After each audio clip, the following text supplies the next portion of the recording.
Follow us on Twitter at twitter.com/achieveradio.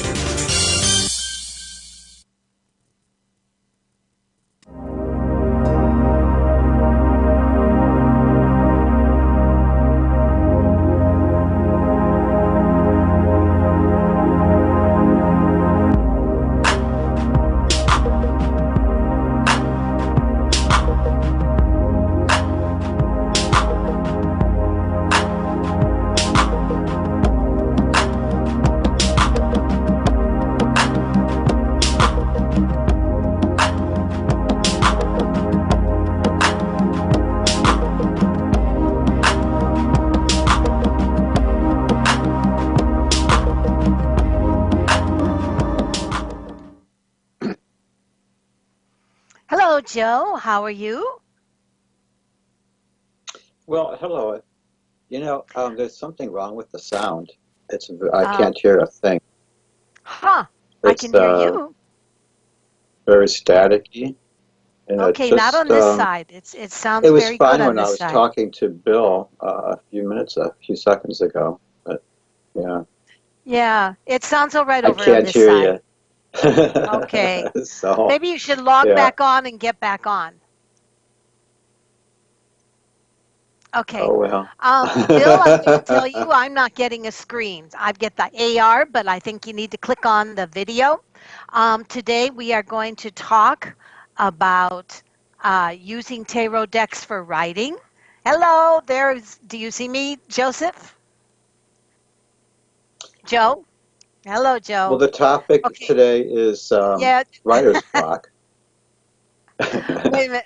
Okay, And wait, there we go. There you can you go, hear loud me? and clear. Yes, now all of a sudden, boom, there you are.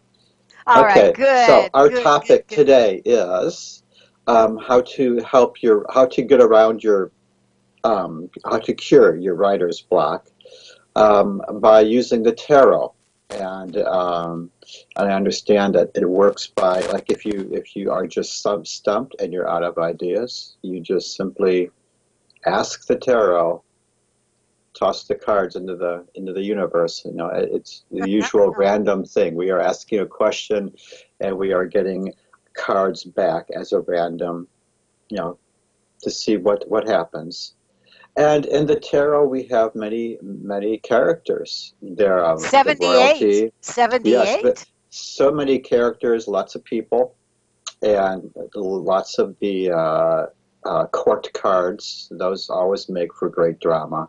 You have your kings, queens, your pages, your knights, and it makes for a great drama. So, and with all the situations that happen, you could probably write a soap opera by using the tarot. Absolutely. So, I have a you great want to little, try it? Do you have one in I mind? have, I have a great little blurb right here by Sierra Godfrey and Casey Corbett that said, I'll be the first to admit that I am not in any way spiritual or mystical.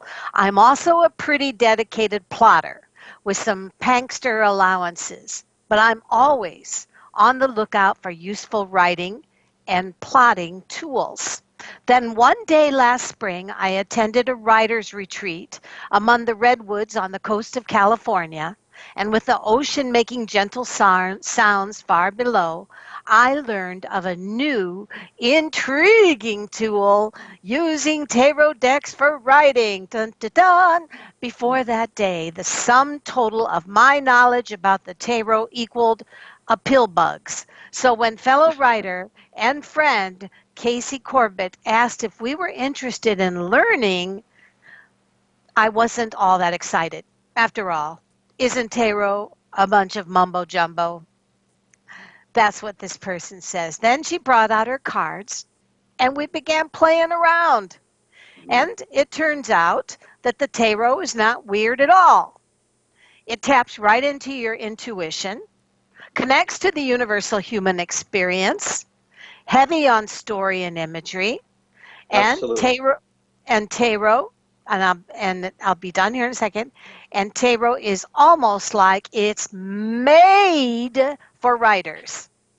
Hmm. Maybe we already know who our characters are, but something keeps pulling out the details and requires more work, and then we get overwhelmed and we get exasperated, and boom, writer's block happens.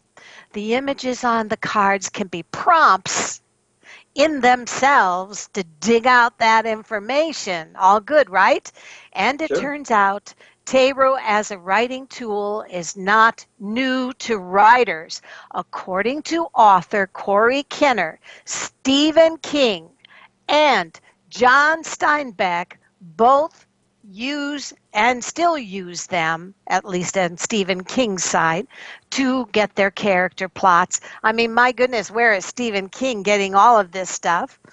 Hmm. Anyway, that day of the retreat, I liked what I saw enough so that when I got home, I purchased my very first tarot deck, a particularly pretty deck called the Wild Unknown, listed below. And I would describe myself as a casual user, but was interested in using it more in writing. And I really discovered more, and I'm glad I did. And so that's just a layman's kind of attitude on it. What do you think, Joe? Well, I think I will have to try that sometime because I do write, but I have never used tarot for writing. And actually, I've never asked anybody that I know who writes, any of my author acquaintances, I've never asked them if they've had done that. It had never occurred to me, really. I just But I published think a it's a book. cool idea. I think, well, yeah, why not? Because it's sort of like you got your, I don't know, you got your toys all set up, you got your people, you got your characters, you got your settings, and you know, and I Why say not? do the reading, you do the reading, and you are telling a story. Especially if you are, if it depends upon, of course, your question, like you want a story. Tell me about a mysterious, dark-haired young woman traveling Okay, somewhere on a okay, train. all right. And I'm using my giant tarot deck to do Okay. this one, just because it's something that's easy to Oh, see. it's really easy. So Actually, we're looking at Dan we're looking. Curtis used that for Dark Shadows. He said he had a dream about that image, and that's how that show got created. Isn't Oh, that okay. interesting? So what was your question? What are we reading on? The Oh, I character don't or know. what? Just anybody. How about making one Okay. up? It's Okay, make so up a let's say that character. we've got writer's block. And so we're saying, I got something in the back of my brain, need a little Mhm. bit of help. What would I like? What would be appealing to myself and an audience to read about? And Mhm. so if I look at in my giant tarot deck here, just because it's fun, and it Sure. says the tower reversed, Oh. which would indicate taking a horrible past life situation Uh-huh. and discovering what it was that made the journey, how that related to this person's life, perhaps. I guess you could do that in just about any book where the main gist of the story is based on the characters of now trying to resolve old PST or post traumatic stress on what on earth happened in the past. So this could be anything from memories of forgotten because of um, temporary amnesia, or it can Mhm. be about fixing or succumbing to a new life situation, but still dealing with the past characters. That's my angle. So mine shows the tower, but the tower is reversed, which means the healing of a disastrous drama. Right. So So we could now, put what's next on that? One thing is you want a nice outline. If you're Uh-huh. using tarot, you want to outline this and write it down. So Hmm. I'm going to have to remember that because I don't have paper So close by. What's your the What's your situ take? well, What's your now the situation that you created, that the tarot gave us there, is the upside down tower, which Mhm. means it's a healing story of sorts, Mhm. which means somebody is going to go through. Oh, probably much of the story is going to have something like a tower happening in it, where lightning strikes it, and boom, and the character is forced to go through a change for the rest of the story. And those, transformation? right, the transformation. And I drew the Seven of Swords, and it's right side up, and it does show somebody starting out naive and someone who might not face up to responsibilities, perhaps making poor decisions, though good-hearted and though with the best of intentions. But somebody inexperienced, somebody who was selfish, now learns from this and makes this disaster, and is probably the only person that can make that disaster of the tower work, a healing experience. So this person also goes through a transformation. Yeah. I It's the We could emotional part, the swords. Those are always emotional. Those are always like the knives and the heart, the swords. And it's always something that is, um, like wanting to fix it, but just not knowing what to do, and trying so hard to do it all, and you can't, So that is an interesting transition. or you could even take that into, we had the tarot card, the tower, Hmm. upside down, which indicates that a really bad situation came to a conclusion, and now it's a fresh start. What are you going to do with it? So the fact that you had, what was it again? Well, we had the Seven of Swords, which means Okay. that there are a lot of choices, but Oh they're yeah. all a disaster You could except one. you could have the child of somebody that has had to pay the price of something Right. their parents did in the past, or you could have the healing be about the actual person that went through the drama themselves and what the hell they're going to do now with their life. Or That maybe could, this curse upon the kingdom is, oh, it has yes, to be resolved by the yes. descendants, by the Sci child, by the sci innocent. Hmm. Yes, sci-fi would So, love that. The castle sure. has fallen apart because of God knows what. The Well, child wakes up or the person wakes up and has to start because of all over. misuse of power, often brings the Yes. tower. The tower is often what happens when there is a misuse of power, like the Tower of Babel, trying to build a tower to heaven. You know. Okay, Um, so I'm introducing a second dynamic to the story. Oh God, okay, what would it be? death. Okay, which means a great So change, right? means a great change, but also it isn't so much about what you know about tarot. If that specific card triggers a story plot, Right. It could be then even that's all death. that really matters, because we're Right. not looking at this to read as much No. as what Although you does that could. it could you Well, could you could but start to say, what is the fate of these characters that I have created now? So we'll give them all tarot readings. yeah. Or we No, could say yeah.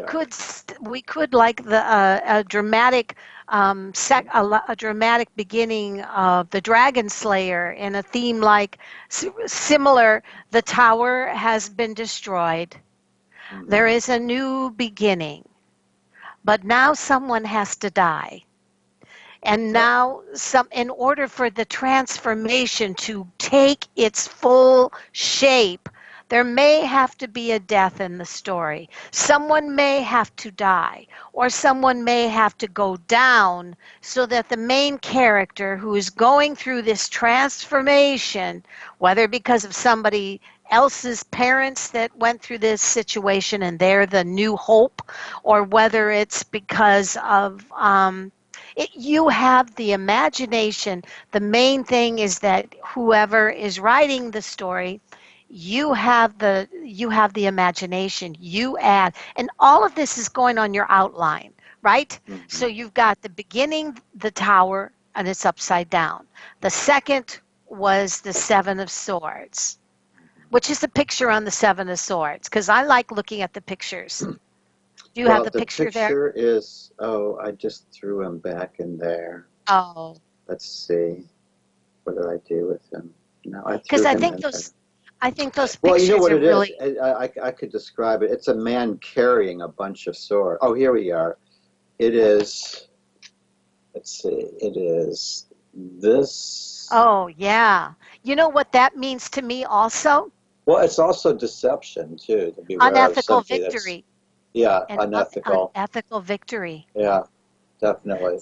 And I He's do like, he's I like these. Yeah, he's these are my smirking. favorite. Yes, He's yes, he he's is. smirking as he's looking behind and walking away with something that may not necessarily be his. Yeah, the So swords.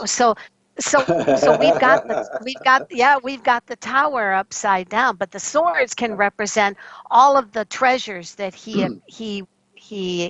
got out of it, whether it be Well, you fall. know,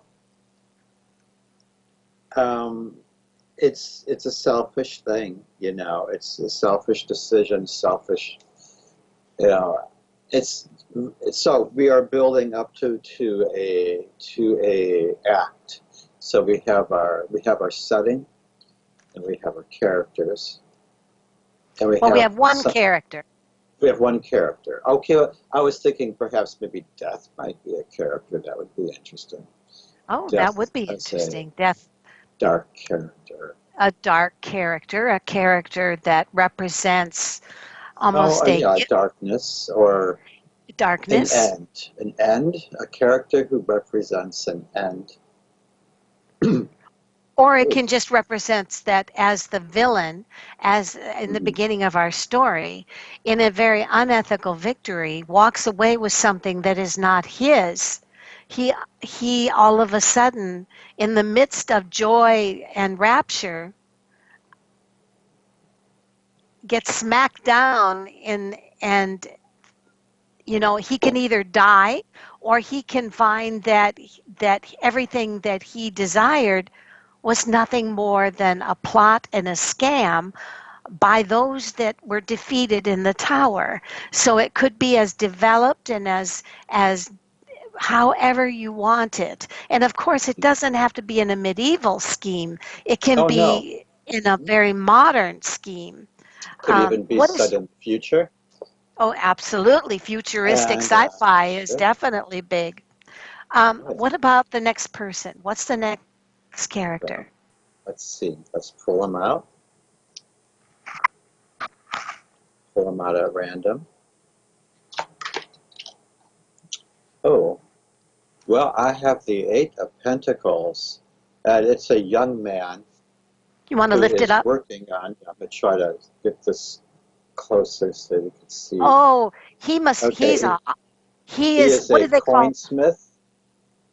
What is he working on? Wait a minute. It's hard to do this because lift it up a little higher. it's backwards. Right. Wait.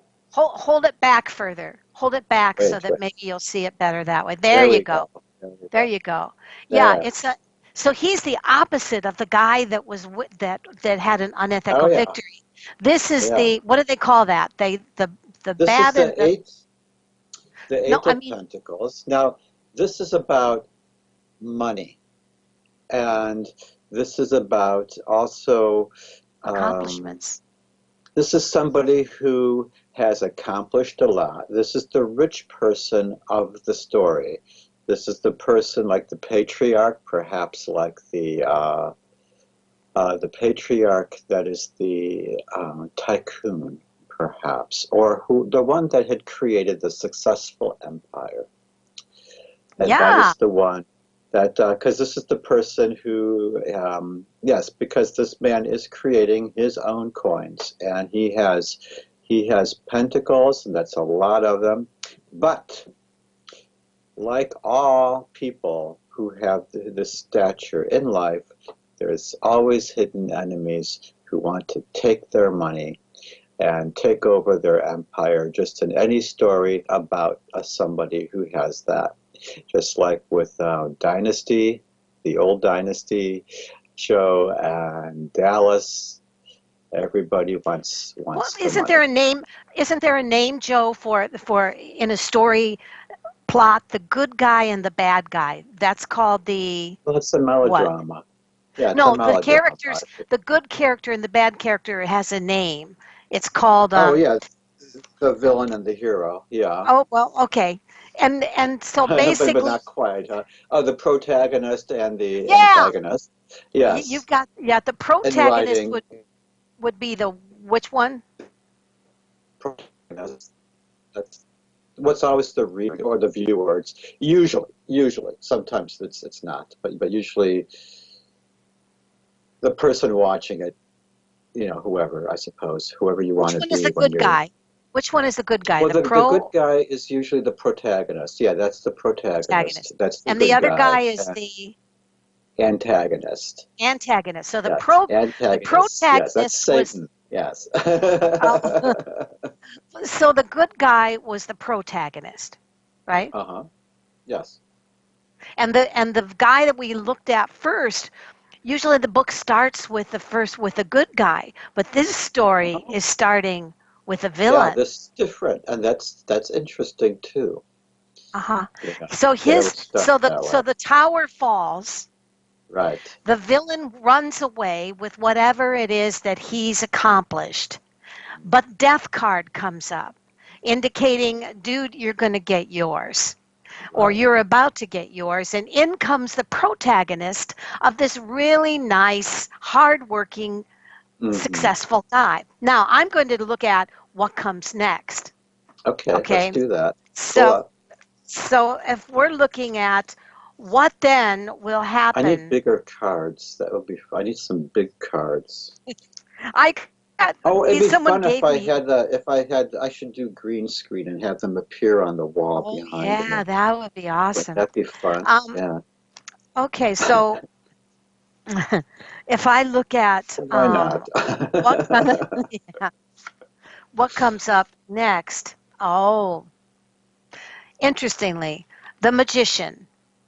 Oh, yes. Oh, anything could happen.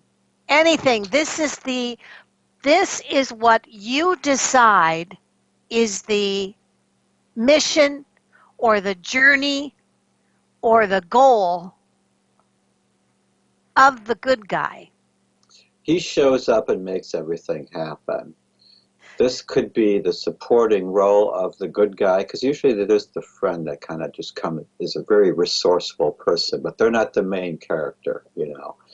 But there's always that person that could make things happen, and they do advance the plot. They really do. Because they come, Sometimes though they are the vision. They are the yeah, vision of what inspires the plot. that's true. So the magician can represent either the journey or the quest that the protagonist or the good guy has decided and is Right. hashing in his mind as he's working, or it could represent the journey ahead for the villain. Right. Or he could But be the both of them, MacGuffin. but this He is could be the definitely, MacGuffin. Yeah. I Which would is the thing say, that you're chasing. right. So we, Yeah. just to show you that this is basically how it goes. We have Sure. basically a story plot here that doesn't start with a good guy. It starts with a wonderful castle type situation, industry, whatever era you wish it to be, falling Absolutely. apart, being destroyed. And what is the first character that comes into the scene? The villain, the Mhm. the the person that shouldn't even be considered, he's just so awful. But instead, he's given the first star status. Next, there is a death card. The death card represents either that you can decide that the transformation, which is what the death card represents, transformation is that this bad guy is plotting all along against the good guy that comes next in the story, or he's in the pathway of self-sabotaging. The next comes the good guy. The good guy is the hardworking, wonderful, likable fellow or woman, whichever you want. And this person seems to be somebody who has a vision of what it is they want. Or they maybe ran into a visionary who told them, you use the cards not to read with, but you're using the cards through the pictures. You can buy the book and you can look at what the meaning of the cards mean to trigger ideas. But for the most part, you're using the cards to establish a story for your novel, your blog, your manuscript at school. It doesn't have to be about dragons and exciting things. It can just be there to trigger ideas and substance for your story. And that's how it goes. And how does that there's work? a reason why the villain came first, because for some reason, no, there's a reason for that. It's like we have to know them this time. Usually in stories, we don't know the villain, and that's what makes them very scary. Is because the less you know about them, the less sympathetic they are. And it's just like if you ever read Dracula, you don't know him. But if you see a movie where they humanize him and tell you his backstory and he's the first character, etc., etc., then you feel bad for the guy. Okay, you kind of feel bad. So are we feeling bad for this guy? Actually, yeah, because there's a reason why the card would be shown. There's a reason why you would start with your villain like that. Just like when you're watching, you have to, apparently, it's like, in that particular story, it's one of those where you're going to find out why that villain is a villain and why they became the person they are. And then it's a story about then what they need or what they decide to get, and they come up across their counterpart, which is a goody-goody, who's the person that we should be on that person's side of the goody-goody side, right? Because they're better, and they're good. The trouble is we don't know them as well as we know the villain that we started out with. So it's one of those stories where you have the anti-hero and you actually find yourself rooting for the bad guy because you have a personal connection with them because you've got to know them. You know what it reminds me of? What is that?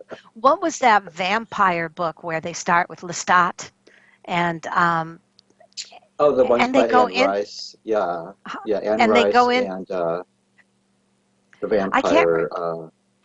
I can't remember how that started.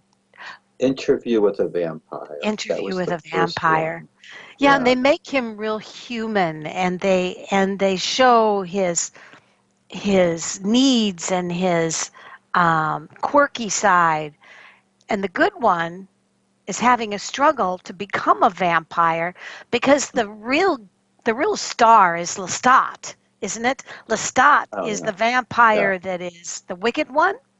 Oh sure, yeah, he's the most flamboyant. Yeah. So this kind of reminds me, this thing that we just did is kind of like an interview with the vampire situation.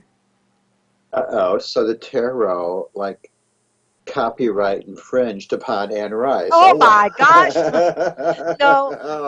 But how many writers look at what is popular on the scene, write their own their own story, but a lot of it's based on what they know the crowd wants and is hungry for.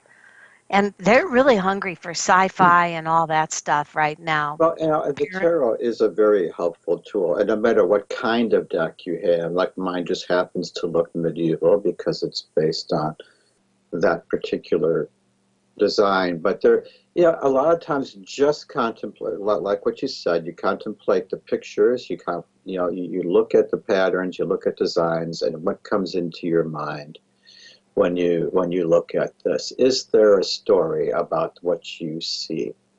And and what I like about the deck that I have, the Hmm. this particular kind, is that they're tableaus, they're scenes, There's a landscape behind them, and so much to look at, and it's Right. all there. There isn't a single thing in those illustrations that doesn't belong there. Okay, it's not just there for Yes, that's decoration. what I like. Yes, there's everything to look at. That's why sometimes when I do this, I just go, okay, I need bigger cards actually, because I've been just be looking at every little thing in the background. And there's even some things that are shadows, like with the Seven of Swords. There is so many things about this that in the far background, even you have. Let me try to get this. Let's see. Oh, here we are. In the far background, there are people with swords. There's horses. It's shadows. You see them right there by his foot in the background. Oh So yeah, there's all yeah. sorts of tiny details. There are Triggers. tents behind They're him. All sorts of things that when you do a reading, um, these all have meanings. They all have a say, and it just even there's the zodiac is in these as well, and just a whole bunch of other. They all correlate, which I think is really, fascinating. But yeah, the thing is that when at the time when these were drawn, these were what these symbols meant in that time period. So, you know, if these were drawn in the 15th century, and the symbols that they used all refer to things within that time period and before that most people would know about. So when we look at these in the modern day, we go, oh my, what does that mean? But after a while, you begin to understand the time period and what it might mean. It's just so there's so much to look at in the symbols. It isn't really there's so much that a single card can say that you could write pages and pages about one single draw that you can do. So I think it's fascinating, and I think it's a great tool. It's also a good exercise for your brain if you're trying to write stories, you know. right. It's a wonderful tool for writing. So end your writer's block. Trigger Oh, sure. your trigger your imagination. Use it for Yeah. character plots. Use it for story development. It's all here. When I was with my grandchild, they had a story game, and everyone passed. You picked. There'd be a circle of 5 people, or 6, or 7, or however many, and there was a deck of cards in the middle. Each person picked one and contributed to a story, but you had to remember what the person's contribution to the story was before Oh, before yours. So by the time it's done, you basically do have a book, but this kind of reminds me on the same premise of what you're doing with tarot.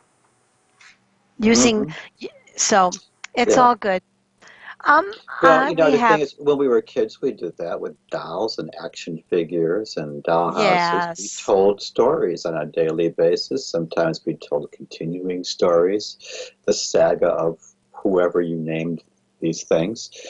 And a lot of times, it's stories.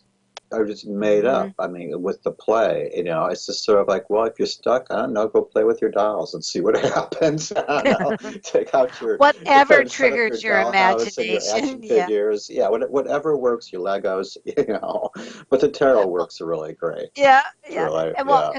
and one of the things that the person writing this said was that um, they noticed that the cards that they wanted that triggered their imagination was not the same as the one that taught them.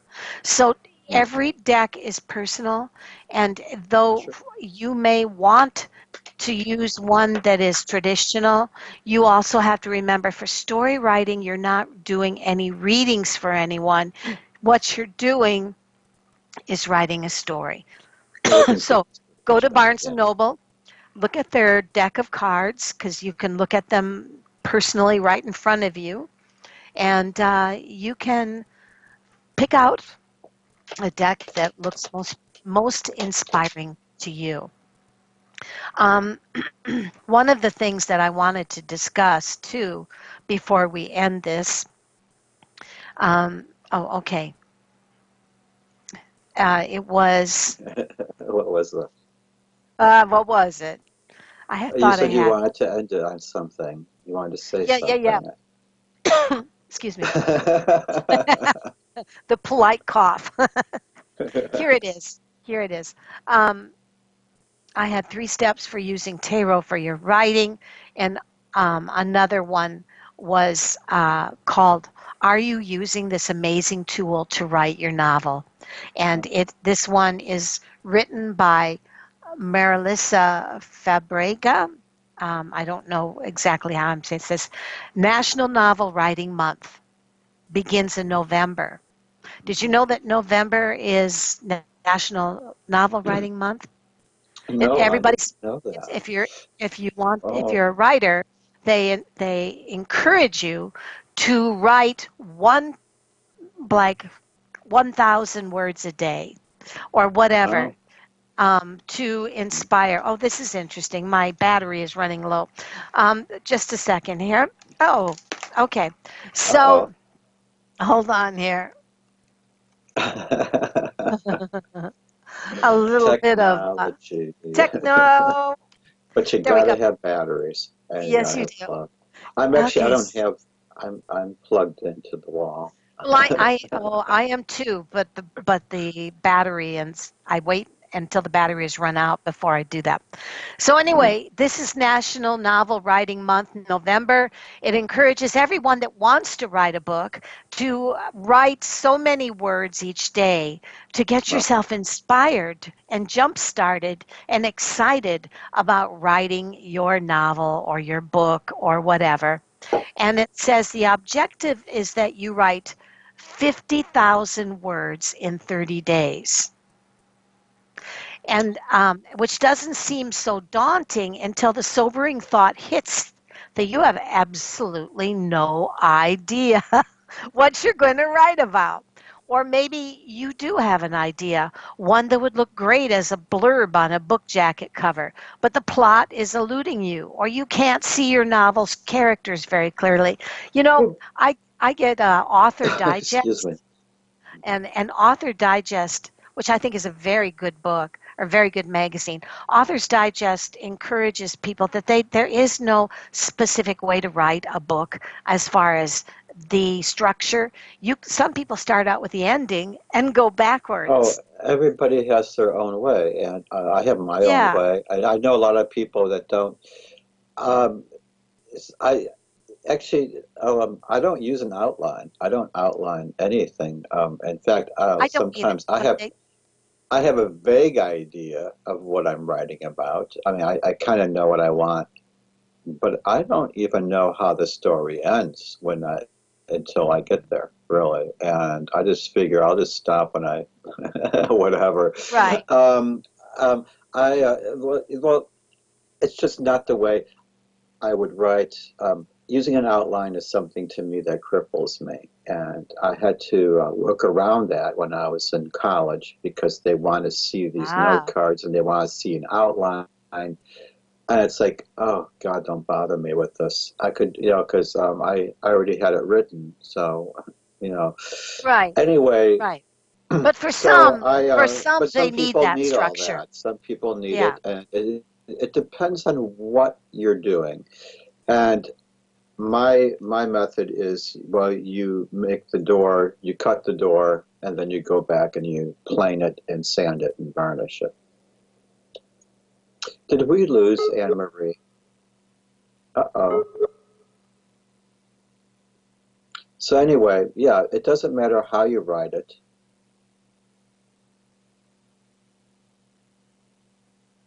And I'd say once you make that connection, if you get into the zone of your writing, I'd say don't worry about your spelling, your grammar, your structure, because you don't want to interfere with that creative flow of telling the story. And for me, it's sort of like getting into a mode where it's like I put in a CD in my head or something, where I just, it's almost like I'm watching the story and just transcribing it rather than creating it at times. And so that's why I don't use outlines. I just kind of go with the flow. And then afterwards, I go back and I do, I do professional stuff. Then I go back and I make sure that Right. spelling's good. And then I might go back, make changes, or expand upon what I've done, and go, oh, what do I have next? And so once I have that story written, then I can take that story and I could embroider around it, and I could make it more. I could flesh it out, and have more. Yes. But that's how I work. And so when someone says, "So how much did you work? Did you?" Let me read what you got. It's like, no, because all of it's going to change probably in a day. So it's like, Yeah. no. Yeah. A lot of times what we start out with isn't what we end up with. And a lot of times I don't work that way. Yeah, and actually I'm not the only one. I used to think that No. that was a strange thing, but it's not, because actually there's quite a few people that do not write Oh, in that I manner. totally understand what you're talking Yeah, about. I kind of channel my characters and write the story, yeah. and That's what I do. I and then it channel. kind of Yeah, comes to me. But yeah. here's to sum what we're saying. Although the tarot is most often used as a tool for divination, tarot cards are great practical tools for writing and creative thinking. So just remember, you can go to Barnes and Noble, get yourself a deck of tarot, and even if you think this is all just a bunch of poop, and please understand that writing writing with tarot cards has nothing to do with being psychic. It's about using those 78 cards to help you develop the plot, the conflict, the character profiles, the dialogue, the scenery, as well as introduce unpredictable elements. And the It's cards almost can like even, storyboards. It's yeah, almost like you and have storyboards to choose from. the Hmm. cards can even serve as a creativity prompt if you hit a brick wall into writer's block while you're writing. So they will kick your ass. They will tell Sure. you what to write about. And remember, if you believe that what you're really doing when you use tarot is intuitive anyway, you're only writing what you probably were processing in your dreams to write about anyway. And Right. so this is not about using, oh, why should I follow the rules of tarot cards? Well, because they come from you. They come from your own inner clutter. They come from your Hmm. own dramas. They come from all of the stuff that is inside you. Yep, that's what I'm saying, and I'm sticking to it. If we look at, we have Jan, and Jan says, "Hi, Anne Marie and Joseph. Hi, May I Jan. have a reading to see what the cards say for me in the next month? Thank you both. Enjoy your show." Huh. Well, I do see that the two of Wands in your present day shows that you're going to have it's a growth period for you, a personal growth time for you, your own personal power. It almost seems like you're entering into a period where you're going to have, you're in a period, or you're just about to start one, where um, you have been given power. You might have started a new job, a higher position, but now you're in a position of power. And people actually, they do respect you for that. They are giving you respect for this because you're the kind of person that does kind of command respect, And and you are somebody who deserves to be in this position, apparently, that everybody thinks so. And I do see that in the near future, I say, looking at, say, could be the 8th month, could be 8 days, 8 weeks, maybe. But I do see that you're going to be called upon uh, to use more inner strength, because you're going to be dealing with a little bit of adversity, and that is something that comes with the position that you have acquired. The position that you're in is something that you do have to kind of be able to fight, and I do see that you are going to do that. I do see that you're going to handle it in a way that is where you do not get angry, and you know that rage and anger do not work. And patience is going to get you through it, and patience with others, and balance of character is going to help you get through this next challenge that's coming to you over this period with 8s in it. That's what I do see. I do see the past was often unpredictable. It has to do with a person, a young male. But that's just somebody who passed through your life, and now that you've passed by that, that's just something that's gone now. So that's what I see for you. All right. Jan, so the first thing that I pick up is use this time to think about some new plans for your future, or whether this is vacation, whether this is a new goal. This is a time, your reading says, to just focus on what it is that you're dreaming of to do with your life in the next year or a chapter of 10 years. The next thing I see is that this is the Page of Wands, or Cups, excuse me, but it is upside down, which says to me that you are not using your creative potential.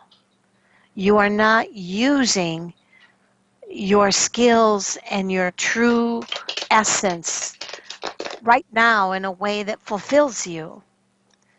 And the problem is, this is the card of, and what this means to me, it's the Six of Swords, but it also to me is the codependency card.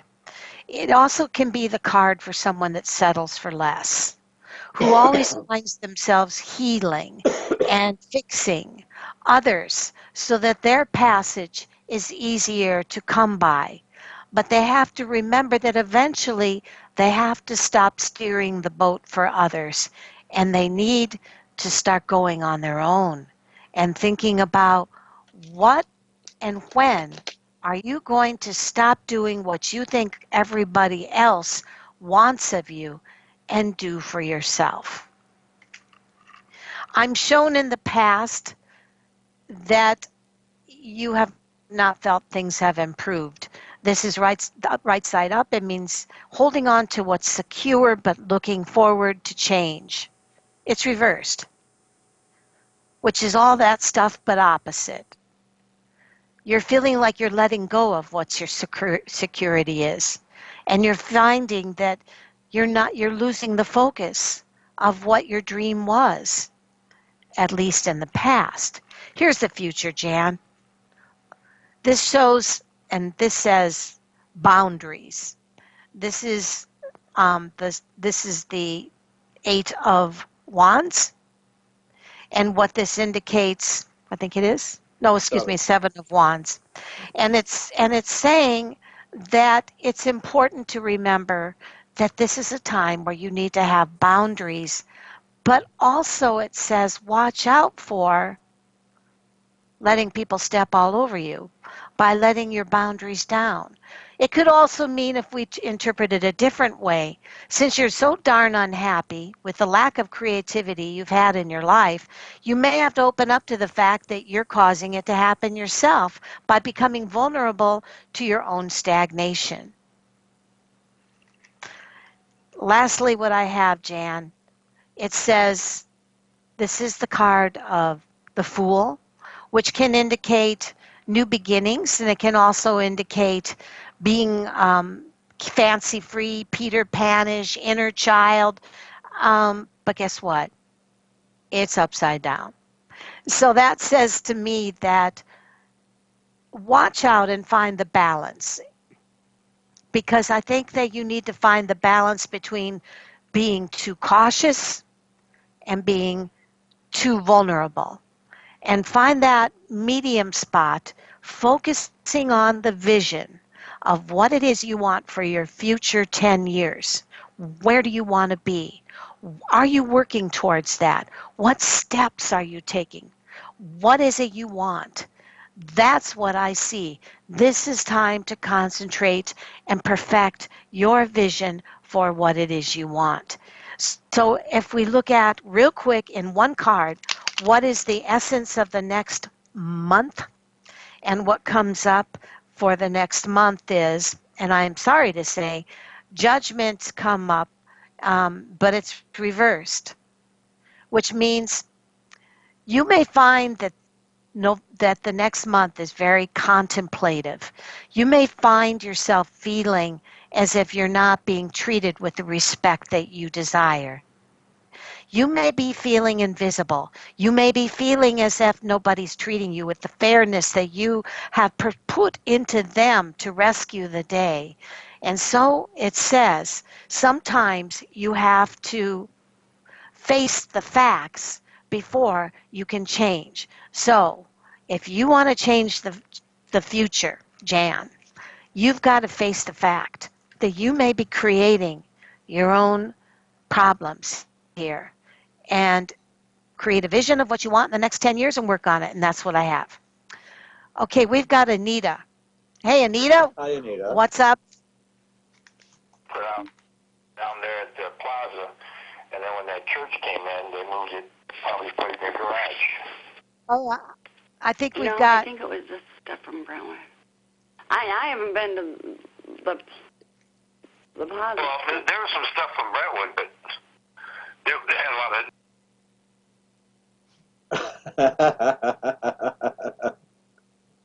I think we just got a taste of Anita's life.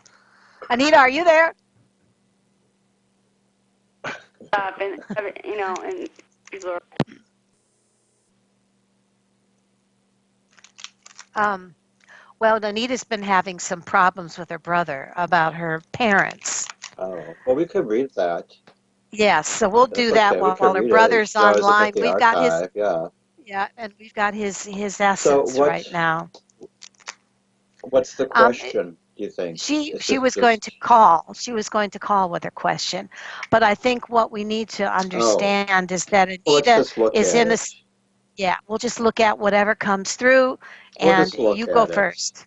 You go first. I am seeing at the present day the Nine of Pentacles, and I do see that she's good. Everything's fine in terms of finances, possessions, money, the mundane things that we need in our life. Everything's fine. That part's fine. And actually, I do see that you're being encouraged to rely on your own instincts. And if you have a gut feeling, it's for a reason, and you should probably pay attention to it. I do see that you might have come into some money. Music started, recently. Joe. Yeah. The music has started. So just be Anita, careful. I do see sorry. that. Yeah, but that's part Thanks, of it Joe. anyway. That's Sorry. right. That's right. Bye-bye. Thanks for riding with us.